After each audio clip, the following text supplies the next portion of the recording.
necessary base builds are practically dead. So what's happened to them? Well, in today's video, we're going to go over that.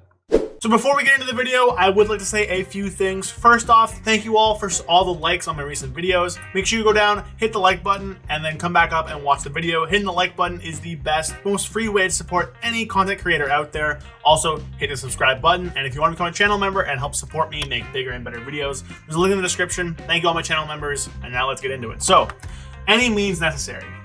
What is that? So it's this talent right here. It's the bottom right capstone of our tree. Basically what it does is it makes your mastery now also convert all your arcane, fire, frost, nature, and shadow damage to also be chaos, and then it gives the mastery coefficient of whatever it is. However, it doesn't actually do that at a full conversion. It doesn't actually go at 100% conversion. It goes at like 80%. And that was changed. So back in the day, this talent, when it first came out, this is a brand new talent, but back in the day, this talent used to give a 100% conversion. So see here how it says like 30, 28.2. I have 44% mastery, so back in the day, it would have given me that full conversion, but currently it is not. So that's definitely a downside. This talent was used in Season 1. Actually, this is the build exactly. Back then, this was over here, but there were some changes to make this better in 10.1.5. But since then, this build has not really changed. We've had a little change in 10.2, or sorry, 10.1. This was 10.0.5, this was 10.1. Where Accelerated Blade was changed to be a little bit more primary damage, a little bit less AoE damage, which definitely was a big hit. But this build was incredibly popular in Season 1. Its whole shtick revolved around dealing very large rage fire damage. You'd have damage amped into your Growing Inferno, which Immolation Aura is fire, but because of Enemy Necessary, it turns into chaos damage. And then it would end up ramping up and dealing a large number of hits onto Rage Fire, which would explode in a lot of damage. And then you'd also have things like the Essence Break combo, the bread and butter of Havoc. And then you'd have your Soul Rend and Accelerated Blade package kind of deal that consistent AoE damage outside of those windows. This build was basically the de facto build for Havoc Demon Hunter. I can show up some gameplay of it right here on the screen. This is just me hitting a target dummy, I guess. I don't have any key footage from back then, but whatever. Anyway, so this build was the de facto build for a long time. And even on beta, back before the game came out, it was really powerful. Immolation Aura wasn't capped. Rage Fire used to go off all your critical hits and be like 50%. And then this also, Burning Wound gave it a lot more of an amp. And Rage Fire, you'd hit Rage Fire explosions in the very first iteration for over like 1 million damage, which is a lot. 1 million to uncapped targets is a lot of damage. And then they came through and they soft capped it, and then they got released.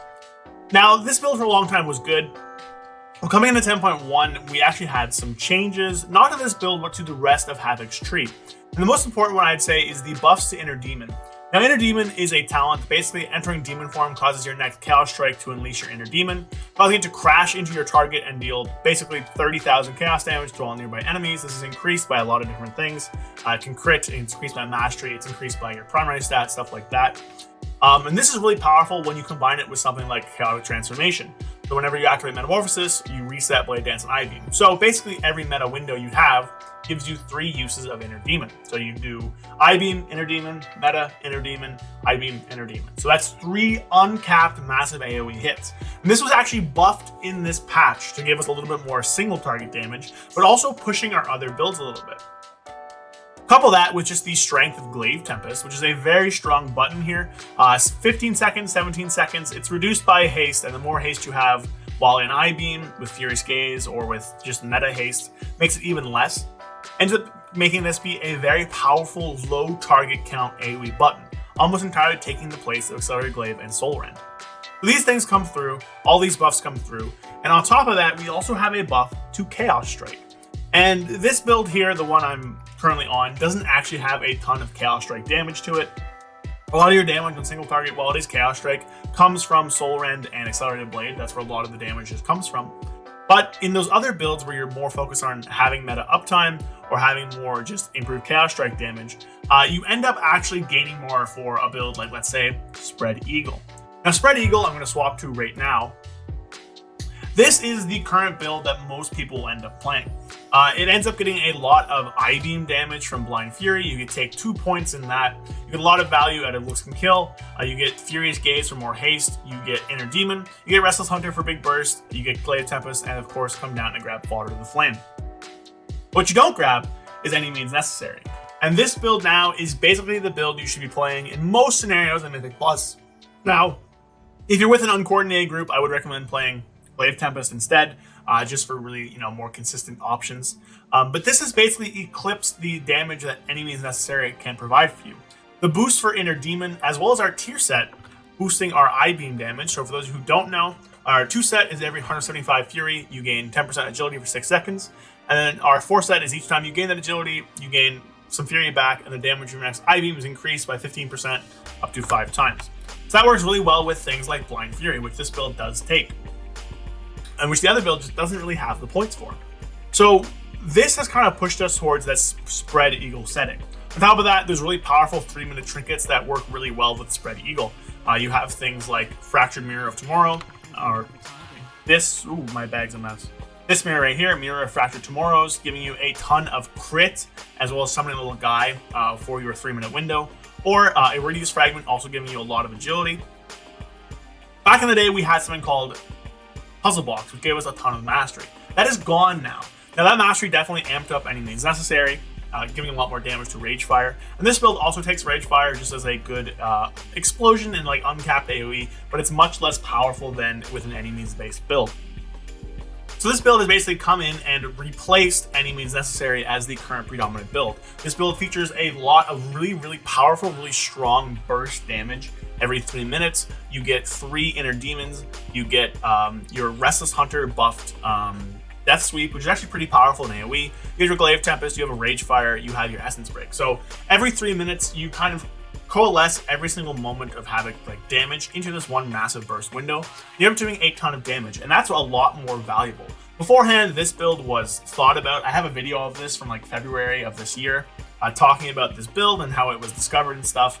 But basically, a few things changed. So all those buffs I mentioned, Inner Demon, the buffs to Chaos Strike, that gave it comparable single target damage to the Any Means Necessary based build. On top of that, them giving an I-beam based tier to Blind Fury really bumped that value up. And finally, the new 4-piece Refunding Fury actually ended up recovering a lot of the Fury loss that a build like this would have.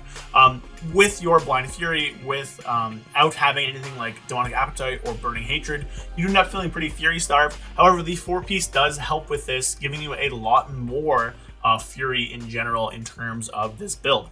However, I will say that the final nail in the coffin for the Any Means Necessary base builds truly was the fact that this build likes versatility.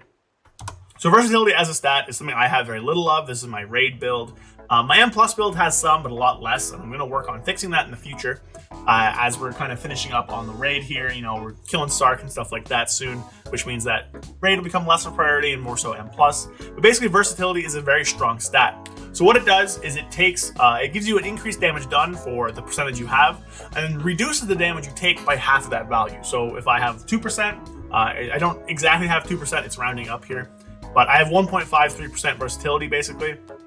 So it's giving me that much damage gain and reducing damage by 0.77%. So the more versatility you have, the more damage you deal, and the less damage you take, which is key here. Havoc Demon Hunter, especially in this season, is incredibly squishy, right? And when you're squishy, you die. All we have in terms of defensives is Blur. Now you can and probably should come down and take Demonic Muzzle, but it's basically impossible to take either Desperate Instincts or Netherwalk in any M+ build, or any build in general, really. So all our defensives are one measly little 1-minute cooldown that gives us 20% reduced damage. Now that's not saying we're weak. We do have the very strong passive that gives us Demonic Wards, which is 10% magic damage reduction at all times, bumped up to 16 by Eldari Knowledge, and we do have 6% increased maximum HP. But we are very, very weak to one-shots. We're pretty decent against rot damage, as long as we can hit a target. We have a lot of leech from Soul Rending, which, by the way, this was nerfed. However, one other change definitely made us weaker, and that was increasing the HP pools. They basically doubled our HP coming into this season. Beforehand, it'd be a lot easier to leech to full. Now, with this doubled HP pool, it's a lot harder to leech back up to full. So those things all come through, and the dungeons this season just being a lot, really dangerous for melee and really spiky, have pushed Havoc to wanting more versatility. And this build here takes a lot of advantage of versatility. Mastery is still strong, but having that lesser mastery means any means necessary is a lot weaker. So really, in conclusion, any means necessary is dead for a few different reasons. One, this build here is just much more damage overall. Being able to pull 3 minutes around these massive burst windows, doing a ton of damage with Inner Demon, a ton of damage with Glaive Tempest, and Restless Hunter is just more valuable overall than having the any means necessary buffed Ragefire Explosion, which is basically their only form of uncapped damage. Our tier set has pushed this build to be much more viable with all the I-beam damage. The change to the Accelerated Blaze, Glaives, and AoE have made them a lot worse, where Glaive Tempest is just a much better AoE button. The single target buffs to Chaos Strike have made this build better or roughly equal at single target than the other build have, and the change to versatility being a much better stat, especially with us being a lot weaker in terms of defensiveness, have pushed this build on top. So it's pretty definitive now that for any Demon Hunter pushing high keys, you want to end up using this Spread Eagle build. And that means that any means necessary is unfortunately dead. Now, I don't think, this will be the end of the story. I'm hoping, a few others are hoping, that something comes through and we can maybe buff up any means necessary or Soul Rend or Accelerated Blade to be a more competitive option. Because right now, there isn't a lot of reason to take it. Hopefully, we get a talent refresh or slight rework in the future that could end up making this build a little bit more viable, or reworking our talent tree a little bit more to give us more options. But as it sits right now, this build is pretty much dead. I wouldn't recommend using it. Use either Glaive Tempest if you're not sure how your tank's going to pull. This build's very strong, getting a lot of I-beams, a lot of Glaive Tempest, a lot of Inner Demons. Or for that big burst damage when you're in a coordinated group, play the Spread Eagle build. I'll link all the build descriptions, all the build links in the description so you guys can grab them for yourselves. But that's going to be it for this video today. So any means necessary is practically officially dead right now. You really won't see a lot of players running it. Fact, on top logs, that most of them are playing Spread Eagle, so that's going to be that in terms of that. So again, hopefully this isn't the end. Hopefully we can see it make a comeback in the future, but that is going to be it for my video today. So drop a comment down below.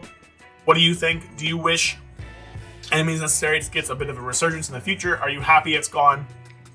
Are you more of a Spread Eagle fan anyways? Let me know. Drop a like as well. I'll have more Havoc stuff. This is going to be a weird Saturday video, and I'll have another Havoc video on the Monday. So keep your eyes peeled for those. And I do, again, want to thank everybody for watching the videos, subscribing, and liking. We are pushing up our subscriber count, hopefully to hit 10K by the end of the year, but we'll see about that. And again, if you want to support me even more, consider becoming a channel member in the description down below. So with that, thank you, everybody, and I'll see you guys next week. Peace.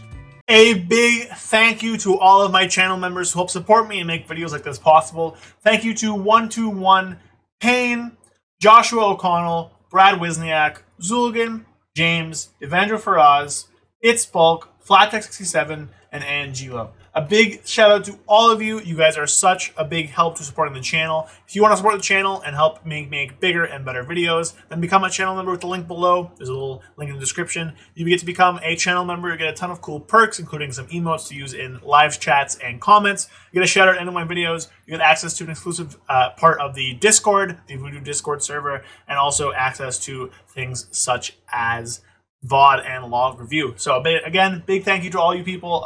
Could not be doing this without you guys. Big shout out, and I will see you guys next time. Thank you for watching the video. Peace.